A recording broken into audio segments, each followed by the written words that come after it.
চায় এটা খুব সুস্পষ্ট। এটা আমরা প্রথম দেখতে পেয়েছি ৩৬ জুলাইতে, এরপর দেখতে পেলাম বিশ্ববিদ্যালয়গুলোর নির্বাচনে। এবং এই নির্বাচনের মাধ্যমে আমাদের তরুণ ছাত্রছাত্রীরা এই আকাঙ্ক্ষাই ব্যক্ত করেছে, এই কথাই পরিষ্কারভাবে বলতে চাচ্ছে, বাংলাদেশ আজকে দিল্লির গোলামি থেকে ফেরত আসতে চায়, তারা ঢাকার সার্বভৌমত্ব চায়, কাজেই তারা হাদির হত্যার বিচার চায়।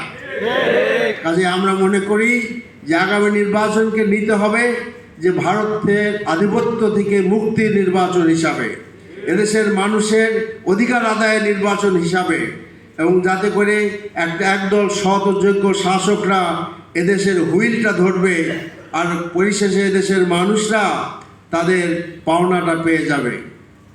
আমরা আশা করছি যে জামাতের পক্ষ থেকে আমাদের যে ইস্তেহার করা হচ্ছে, এবার দেখবেন সেই ইস্তেহারে আমাদের একটি অনেক সুন্দরভাবে আমরা বাংলাদেশের সমস্ত সেক্টর সম্পর্কে আমাদের বক্তব্য আমরা রাখব।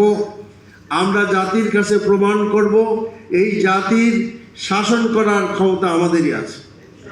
কারণ হলো যারা এই পৃথিবী শাসন করার ক্ষমতা রহমানের বান্দাদেরই, অধিকার রহমানের বান্দাদেরই, কিন্তু আল্লাহ তাআলা উপযুক্ত না হলে কাউকেই এই দুনিয়ার শাসনের দায়িত্ব দিবেন না।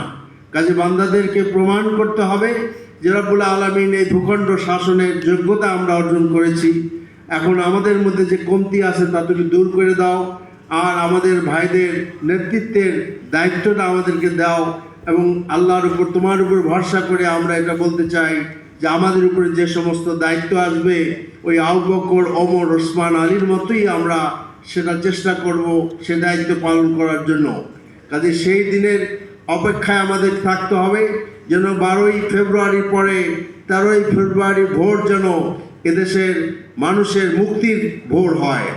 সেই আহ্বান জানিয়ে আমি আপনাদের কাছে থেকে বিদায় নিচ্ছি।